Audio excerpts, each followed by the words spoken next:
Hello everyone, today we're going to see how to trade Binance Futures on TradingView. Firstly, go to TradingView and log into your account.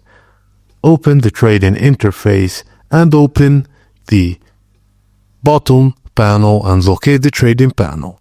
Click See All Brokers, then choose Binance from the list. Click Continue when prompted and it appears.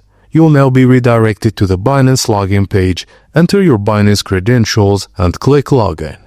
After logging in, click Authorize to allow TradingView access to your Binance account, then click Continue.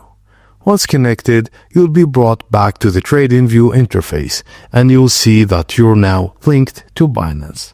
Just open your positions and orders from Binance Futures and it will sync automatically and display inside TradingView's panel.